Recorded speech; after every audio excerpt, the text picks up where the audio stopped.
You are watching the New American Media.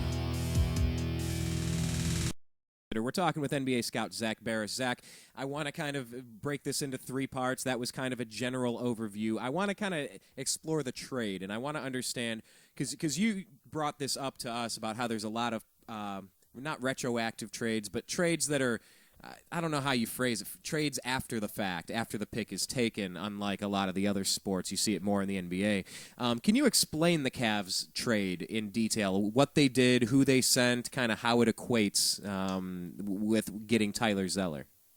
So basically what happened before the pick is the Cavaliers called Dallas. They agreed to a trade, and the Cavaliers were going to give up the 24th pick, the 33rd, and the 34th pick for the 17th pick. And Dallas then, before it was even announced, Dallas then selected Tyler Zeller, and I knew immediately there was a trade made. I got word there was a trade made. I knew he was going to the Cavaliers, posted it. I put it on my Facebook right away, I don't know if I put it on Twitter right away, but, I knew the trade was made. And then, because I saw one of my friends made a comment, he goes, he's a Mavericks fan, he goes, great pick by the Mavericks, we needed the length. And I was like, he's going to the Cavs. Yeah, you're like, it's not your pick. And then, now people are getting the impression that Jared Cunningham's also a Cavs. No, but Jared Cunningham, that pick was strictly picked for the Dallas Mavericks in the proposed trade. What happens is when these trades are made, they have to go through league approval first, and the league doesn't approve them technically during the draft. They're approved after the draft. Weird. So that trade will become official. Well, it's not necessarily even after the draft. Sometimes it becomes official during the draft. But it will not be until you won't see it for maybe another 30 minutes to an hour. So even though Tyler Zeller knew and the Cavaliers knew that they picked Tyler Zeller for the Cavaliers, he's still going wearing the Mavericks hat because the trade isn't complete yet. Okay, I get what you're saying. Has there been a recent situation where a trade has been nixed? I mean, I know David Stern was all involved in the offseason with the Hornets, with Chris Paul, and with Pau Gasol, and but other than that situation, which was pretty weird, has there been a recent time where people have made trades and it's been nixed by the league? Last year, actually, it wound up being made official, but originally when it was the Sacramento Kings, the Charlotte Bobcats, and the Milwaukee Bucks last year, and that whole Jimmer Fredette trade, that went down last year, originally it was a little bit different, and it got restructured on draft night. It was restructured, but during the day they had agreed to it, and then it became restructured at night because not everything had matched up. Okay. So, and I believe there may have even been a fourth team originally involved, and I don't know exactly, because it was a year ago, it's a little blocked in my mind. But I believe that one was it was just altered. The trade still happened, but it was altered. We're talking with NBA scout Zak Baris. Zak, let's talk about Tyler Zeller. He's 7 foot, 247, coming from North Carolina. What do we know about Tyler Zeller? He was obviously on a popular, successful team. He doesn't have the huge wingspan, but let's put it this way. The guy produced every single year at North Carolina. He got a little bit better each year. I think he could be a good fit in the pros. Now, he's not going to be a superstar. I had him above Myers Leonard on my board. So, and Myers Leonard went 11 to Portland. I thought Tyler Zeller was a better college player. I think he produced better than Myers Leonard. And so, essentially, centers. The problem is with when you draft a center in the NBA draft, most of the time, you're reaching. Unless you're getting a Shaquille O'Neal or a Dwight Howard, you're going to be reaching for the player. Because it's hard to find 7-footers with production these days. It just is. Right. It's very rare. Personally, I thought the Cavaliers in free agency were going to go try to make a run at Omar Sheik. I don't know if that's going to happen anymore due to drafting Zeller. Now, everything could trade if they go and trade Anderson Varejao in the next few days.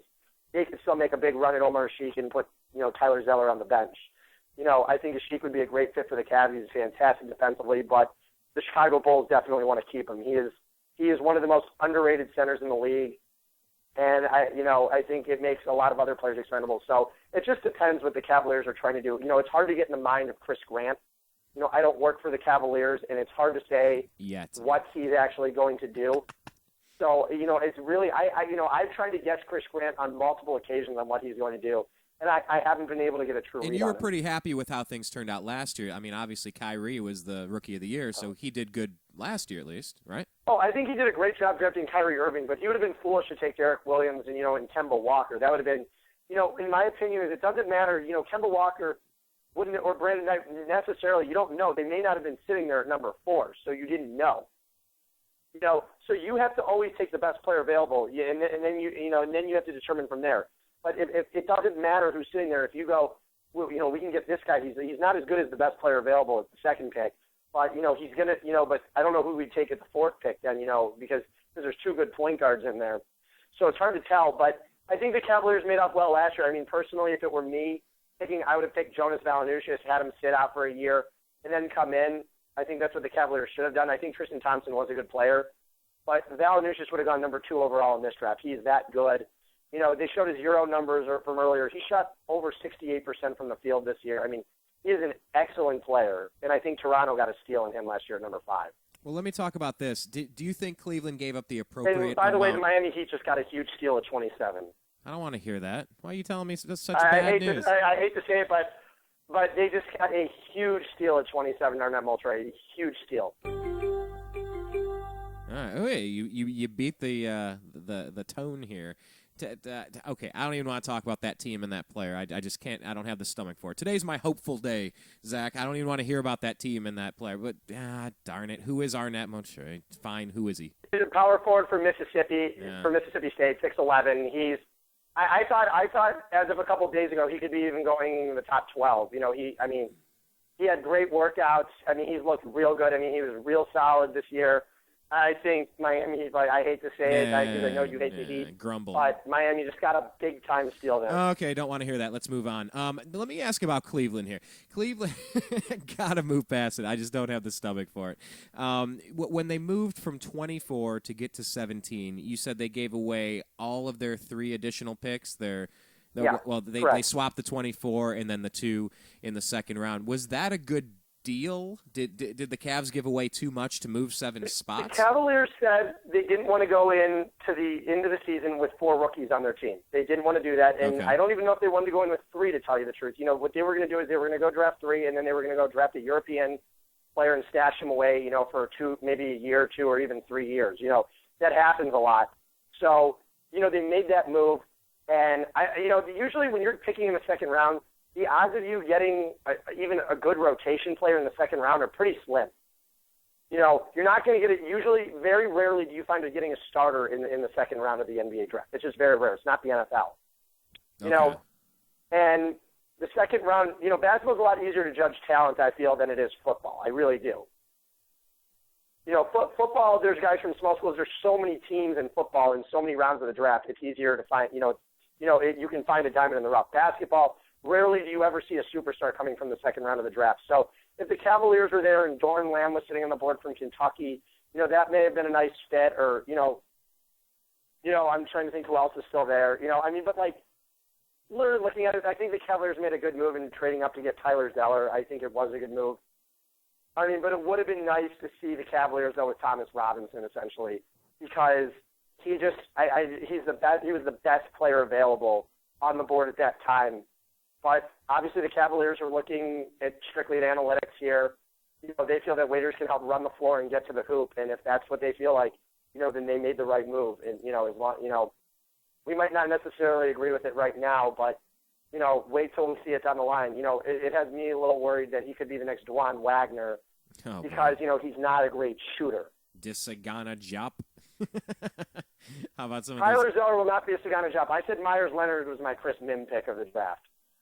Okay, well, I wasn't too keen on the Cleveland Browns draft when they went out and got Brandon Weeden, saying, come on, you got to give Colt McCoy a wide receiver that's reliable to throw to, along with a running back and a right tackle. Give the kid a chance before you give up on him. But, let's wait and see how the mini camps go. Let's see how the season goes. None of us are going to know what happens until these players take the court in the NBA or take the field in the NFL. I mean, you're just not going to know until the game time starts, and some people are gamers and some people are busts. So let me do this. I'll tell you what. I don't want to keep you here all night because we are going to do our show. We are still on for tomorrow, right? 3:30, 4:30 for the unhappy hour. Most likely. I don't know what I have to do tomorrow, but at the moment, yes. Okay. Well, then let's go ahead and we'll start putting the finishing touches on this. I just kind of want to get a quick overview. I want to kind of talk to all of the individual teams and regarding these players. So I'm going to go down through the list, kind of give me off the top of your head a couple of comments, and we're just going to kind of tear through each of these picks. Anthony Davis, power forward, Kentucky, going to New Orleans. We all knew that, but what does that do for the franchise, and how do you see Davis projecting out? It's a game changer. The Hornets suddenly become a fun team to watch again. After losing CP3, a lot of people thought that, they were really boring last year, but, they drafted a guy with Kevin Garnett-esque potential. He's a fantastic defensive player, especially on the perimeter. And his offensive game is only going to get better. He's a very unselfish player. That's what I really like about him. He doesn't take shots when they're not there. He's very, very smart. And, he's only going to get bigger and he's only going to get more physical. I see him being a very dangerous NBA player. Fantastic pick by the Hornets. And now Charlotte at number 2. There were a lot of offers that they were weighing. People wanted to move up to number 2, and they got Michael Kidd-Gilchrist from Kentucky. I mean, a lot of people like his motor. Like I've said all along, I feel like Kidd-Gilchrist may have had the second best overall potential in this draft. And when you're a team like Charlotte, why are you going with the most NBA-ready player in Thomas Robinson when you're not even going to be smelling the playoffs, for the next 3 to 4 years at the earliest?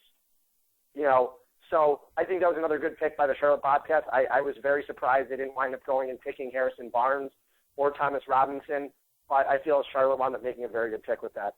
Now Washington. Granted, I feel like they could have had him at 4 all along, and they probably should have traded with the Cavs to pick up extra picks, because I think the Cavaliers would have selected Beal there, and then the Wizards would have selected Thomas Robinson. So I think Charlotte maybe got the right player, but I think they could have gotten him in 2 spots later. They might have paid a premium for him, but they also did not risk losing the person that they wanted. Obviously, fantastic pick by the Thunder too, right here, with Perry Jones III. I like how this is happening.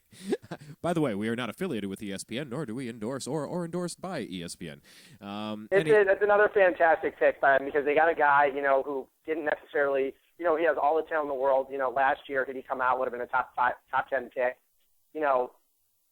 I know I'm going a little off topic here, how we're going in order, but great pick, though, by Oklahoma City. No, it's all good. Let's bounce over to number 3 again, Washington. I wanted to call them the Bullets.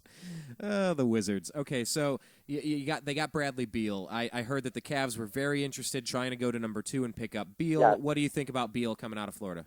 I think Beal has that Ray Allen potential. Like I said earlier, as we talked about this, I believe, last week, that, he didn't thrive in Billy Donovan's system, nor do a lot of players shine offensively in that system. It just isn't one where players necessarily are going to put up giant numbers.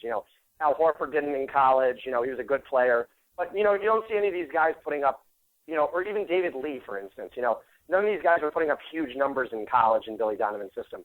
But I think Brad Beal is a fantastic shooter. I think he's going to be a great fit alongside John Wall and help ease his development. And it gives them, Washington, we could see Washington in the lower end of the playoffs next year in the Eastern Conference, especially picking up Emeka Okafor, Nene, and Trevor Ariza.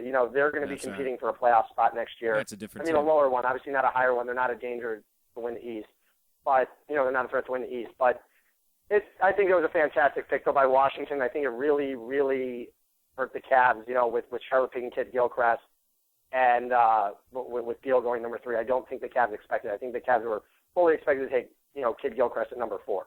Well, okay, so Dion Waiters from Syracuse goes to Cleveland at 4, and I guess the question there is, it's possible that was too high. Couldn't they have traded back a few spots and still kept that? Well, rumor was that Toronto was going to take him at 8. That was the rumor there. Okay. And also Golden State, as far as I know, when I was at the draft, Golden State really, really liked Dion Waiters too.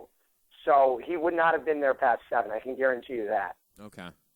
Okay. So in that Sacramento, Portland, there were no trades. Portland was coming with the Lillard pick all along, but I think Sacramento, again, getting the Thomas Robinson pick with Sacramento. I think Sacramento got incredible value getting Thomas Robinson at 5.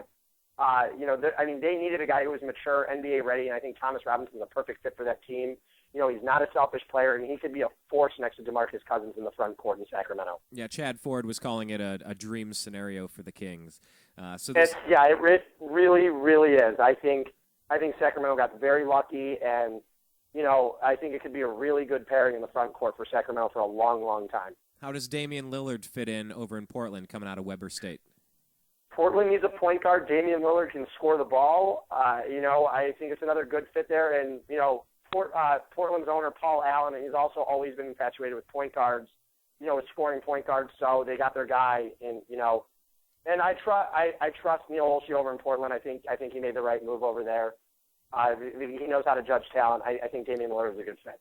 We're talking with NBA scout Zak Baris. Zak, let's do a few more of these. Harrison Barnes, it was rumored that Well, at least people were publicly wondering, is Jordan going to fall in love with Harrison Barnes? But he ends up sliding down to number 7 with Golden State. How do you see him projecting out, and how is he going to fit with that team? Another good value pick there. I think he could fit well with Steph Curry. He's Harrison Barnes, a scorer. Like I said, he's not going to be a number 1 option, but he could be a nice number 2 or number 3 option in Golden State behind Steph Curry. David Lee. They have Andrew Bogut.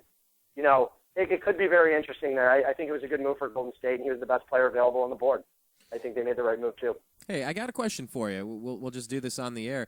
Do you have a few more minutes? Because I'm thinking this. If we just get a little bit more in depth than I do. I have all night. Okay. Well, you're going to be glued. How many rounds do we do tonight? Because I haven't even paid attention to that. There's 2 rounds tonight, 1 and 2. But both rounds are tonight. But I don't even think the second round is worth discussing beyond. Gotcha.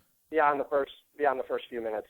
From the first few picks. Gotcha. Well, then I'll tell you what. If we want to kind of round this out, get a little bit more in depth, we can just call it a day for tomorrow's show. We'll extend this out a little bit further. We'll put it up a day early for our fans, and we'll just say, hey, this is a special edition of the Unhappy Hour, which it is, and people can find it. By the way, if they're out there on YouTube, please click subscribe because we do this all the time. We talk not just NBA, but we do all sports from a Cleveland fan's perspective. Living in L.A., Zach is a Cleveland sports fan living in Los Angeles for now himself, and so all right, if you have a few minutes, we'll get a little bit more in depth, and we'll just rock and roll and just take the day off tomorrow, because this is what people are going to be searching for tonight. So that's Golden State. Let's talk about Toronto. You got the Raptors. They're obviously up there, not celebrating a Heat championship. I couldn't imagine. Looking like Draymond Green here for Michigan State, for Chicago, or Tyshawn Taylor. I'm going to say Draymond Green, though, most likely. Gotcha. Wait, I'm going to wait for the sound. I'm going to say Draymond Green here. I've been thinking Tyshawn Taylor all week, but I don't know. I wasn't expecting Draymond Green to be on the board here at 29. So let's see. We can keep going though with the Toronto pick. It still hasn't been announced yet. Let me ask you this. Yep, go ahead. With Toronto's pick, Terrence Ross, I got to watch him play a lot. He's been training in Los Angeles actually. Okay. For the whole draft, basically, he's been training in LA all summer. He definitely improved his stock. He went from being, the late teens, early 20s to going all the way to number 8. And I think that was a pick that, no matter what, Toronto was going to take a guy on the wing, a shooting guard. And like I said, it was probably going to be Deion Waiters at 8. Instead, they wound up going and reaching a little high for Terrence Ross. But I think Terrence Ross will be an excellent NBA player, and I think it's a really good pick for them. Let me ask you about the vitriol, if there is any, in Toronto regarding Chris Bosh. It was different with the local Sun, with LBJ. Growing up in 20 minutes outside of Cleveland, going for the Cavs, back-to-back MVPs, back-to-back best records in the league. He bails, gives up on the team, the franchise, the fans, goes and wins one elsewhere. How would you rate the feeling, the difference between the Toronto Raptors fans versus the Cleveland fans, because they both joined Dwayne Wade down in Miami? How does that play out? Because that's a franchise rebuilding now after losing their all-star player as well. Oh, Marcus T from Kentucky. Wow, that's a shocking pick by the Bulls. Shocking.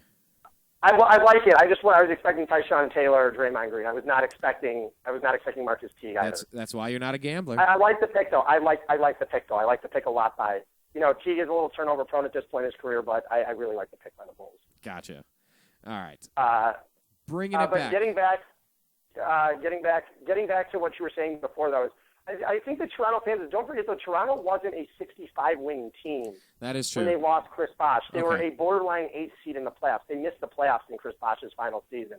Okay. That was the thing. They didn't have the intensity the Cleveland fans had. Toronto's strictly a hockey town first. Well, but the Blue baseball, Jays, then the Blue Jays won a championship within the past couple decades, unlike Cleveland. Well, Toronto still has good attendance for the Blue Jays. The Blue Jays still average around 30,000 a game. Yeah. I think that was another fantastic.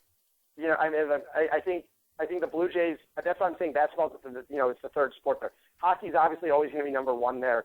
Baseball, I feel, is always going to be number 2 because the Raptors have never won anything. They've been a deep playoff team when they had Tracy McGrady and Vince Carter. I think once or maybe twice. Right. They've never been a true threat.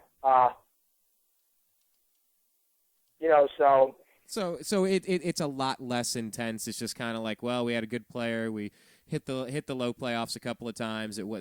That was a team that wasn't really built right. I'm trying to question the people that are trying to do the revisionist history on the Cleveland Cavaliers, saying, "No, the team wasn't built right. The ownership wouldn't surround him with anyone." I had someone debating with me. I'd be surprised if Danny Ferry ever gets hired again. I'm like, dude, 6 years, he's running the Hawks. Like you can't blame all of this on That didn't surprise me one bit that Danny Ferry's running a team again. It doesn't surprise me one bit. He resigned. Don't forget. Cavaliers. Yeah, he resigned. He's like, I'm tired of this stuff. I'm out of here. What a bummer. Yeah, I don't know. I'm not defending the guy, but it's just it's amazing. We've had about 600 views and a ton of comments now about the piece from last week saying a Cleveland sports fan, Brian Engelman, reacts to LeBron winning a title elsewhere. And I am just, it was on a daily basis getting 20, 30 messages just responding to these people that are just, tearing into us. So I was just curious, about how Toronto feels, because I'm going to be honest about how I feel. It is what it is. We're moving on, looking at this draft. But, let's see what Terrence Ross is able to do for the Raptors. And then you said Detroit, you love the value pick with Andre Drummond coming out of UConn because he has a huge potential upside. He could be a complete bust, but at 9, go for it. Yeah, exactly my point, what I was saying earlier. And it's better because Detroit was probably expecting to take Myers Leonard or Tyler Zeller at that pick. More likely on the lines of Myers Leonard. He shot up boards in the last couple of days. But, you have a guy that Myers Leonard doesn't have a ridiculously high ceiling. I wouldn't even say a high ceiling. He's got mediocre potential. I see him as the next Chris Mihm. And you have a guy that is either going to be, even Kwame Brown at 9 wouldn't be a good pick. But if you're getting a guy like DeAndre Jordan at 9, that's fine with me. If you can get a center that can block a lot of shots, get some rebounds, isn't a great foul shooter. He resembles to me a lot right now is what I think he'll become is a lot like a DeAndre Jordan. But like I said, he still has that ceiling where I think his best potential to reach that ceiling is in Detroit because he's playing next to Greg Monroe, who's a fantastic power forward. Well, and a lot of times it matters what system you land in. It's one thing to have talent, but it's another to find the right nurturing coaching staff, to find the right facilities, to find the right family and personal life, to find the right teammates and the complementary players. If you land in a bad situation, I mean, it's just a nightmare. Oh, Miami just traded Arnett Moultrie. The value pick, the great steal that they got? They just traded him to Philadelphia, so don't be too upset anymore. Hang on, what did they trade him for? Are they going to get... They traded the 45th pick and a future first rounder. Philly just traded a future first rounder for him, and Miami received the 45th pick. A future first rounder, man! They've already paid out how many of their future first rounders to the Cavs? No, Miami received a future first rounder from Philly. Oh no, okay, gotcha. Sorry about that. I'm hearing you now. Great. I love that selection by Philadelphia. Anyways, I think it's another great fit. He's a good player. Well, okay, now I'm happy. You said that was a great player for the team, and now that he's gone, we should be happy. And I'm just rooting for the Cavs at this point. I'm tired of rooting against teams, That doesn't get me anywhere. Like I said earlier, it's not like Cleveland lost the championship last week. I've been saying that all along. They didn't lose the championship. They weren't in it. It's not like they lost in 7 games. A guy who happened to be on the team who was the face of the franchise left and won it with another city. That's what happened. It's over and done with. I know you keep saying that. However, is that the way I feel? No, I legitimately don't feel that way. I totally get your point, Zach. I totally understand. You're making valid points. It is what it is, was what it was. It was 2 years ago, fine. But still, like you said, this wasn't the Raptors. This wasn't the Raptors, being borderline. This was 2 years getting tantalizingly close and just dropping the ball when it counted. But I know, it is what it is, but like I said at the same time, it would have hurt worse had Cleveland been in there and lost in 7 games in the title. Well, what is it? I know it's personally when I was younger, I know a few years ago when the Indians lost and when the Cavaliers lost, that felt way worse to me than when LeBron James won a championship. I'm just saying, I felt way worse when the Indians lost to Boston in 7 or when the Cavaliers lost to the Celtics in 7 or lost to the Celtics in 6 or lost to the Magic in 6. I felt way worse all 4 of those times than what I did when LeBron won a ring. I'll tell you that right now. It's not the same feeling. It was slightly different. I will give you that. I'm trying to remember, though, if it was more painful watching the Ravens win their championship or watching Bill Belichick win his championships or watching LeBron win his with the Heat? Which one of those three was worse for you? Watching Belichick? Belichick didn't bother me at all because Modell fired him and then they moved the team. That was what he did. He fired him and they moved the team. As soon as Belichick was gone, the Browns were gone. So I don't understand how watching Belichick would, I think he was building something good in Cleveland, to tell you the truth. I know we're getting a little off topic, but Belichick, that didn't bother me one bit when he won a ring. It really bothered me when the Ravens won because that really hurt because, that's your old team winning. That was your team. A lot of those players were former Browns, like Rob Burnett. Matt Stover. A lot of those guys were former Cleveland Browns. That one hit hard. I can tell you that now. That was lousy. Especially watching the Browns go 3-13 in 2000 when the Ravens went 12-4 and won the title. That hurt the most. How about the Browns? Say that one more time. Let that sink in for the listeners that are piling on Cleveland fans and giving me grief about, just rubbing in the Miami thing and that Cleveland's always going to suck. We want to put it in perspective. The Browns were 3-13 with Doug Peterson as their starting quarterback. The Baltimore Ravens went 12-4, had obviously one maybe the greatest defense of all time assembled in that team. They were just a powerhouse defensively, and it was hard to watch them. It was. I remember just rooting against them because that was my old team. It's completely different. Like I said, the Cavaliers are still in Cleveland. LeBron James might not be in Cleveland, but the Cavaliers are still there, and they will eventually, hopefully get back to prominence someday. The Cleveland Browns are a completely different team, and they've suffered every year. As fans, we've suffered every year because they've been terrible year after year. That was a franchise that was always the Browns were always a pretty good team. They always put good teams on the field, and especially look how good they've been since they've been the Ravens. That's what's so frustrating. And, we lost our team for 3 years, and we've gotten back, a JV football team, as David Letterman said it the other night. We're the JV Browns now. It's the truth. You lost a class organization where Schottenheimer in the '80s, consistently AFC Championship, AFC champion. I mean, big long runs, making a push for the Super Bowl, and then you had. You had a lot of competition, and then you get replaced with a decade of misery, not just a couple of down years, and then you rebuild. It looks like the Cavs are going to hit their down point and then start moving up, I think, this year. I think they already hit their down point 2 years ago, and it's only moving up from there. I think so, too. But the Browns have just been a cluster mess. They've just been a disaster for 10 years. They're always picking in the top They've been a disaster five. For 13 years. Yeah, they had one bright spark for a minute there, but then they fell back to earth. So, I mean, just to give the other fans perspective, it's like whatever city is going through their problems, you've probably celebrated a championship with one of your teams in the past 5 decades. That's not the case in Cleveland. It's every major sport across the board. So, anyway, exactly. It's a unique pain that I suppose only Cleveland fans. I call it a disease, really. You can't even deal with it until you've seen your team go to another city and win a title after you haven't won, for 4 years. Look at Seattle. It would have been tough to watch a city like Seattle see Oklahoma City win a title. I'm pretty sure Seattle fans feel our pain. They haven't won in a long time. The Mariners had some great seasons, and the Supersonics had some great seasons, but they didn't win it. Seattle hasn't won a championship, I believe, since the 70s. So they're in a very similar boat, and they lost their team. And look at it now. Kevin Durant was a Sonic. Russell Westbrook was drafted by the Sonics. It's tough to watch. I understand. You can't live. It's hard to live like a Cleveland fan, a Buffalo fan, a Seattle fan, or a San Diego fan for all these years. People just don't understand it. Philly even has a championship now. Until people can experience the pain on their own, they're not going to feel it. Nobody will ever understand, and you can't expect them to. You're absolutely right about that. Let's wrap up the top 10 here. You had New Orleans. You kept hearing talk about certain teams, especially the Celtics, trying to trade up, shockingly, to get the kid. But Austin Rivers, Doc Rivers' kid, guard out of Duke, goes to New Orleans at number 10. How's he going to pair up with Anthony Davis, and how do you see that working out?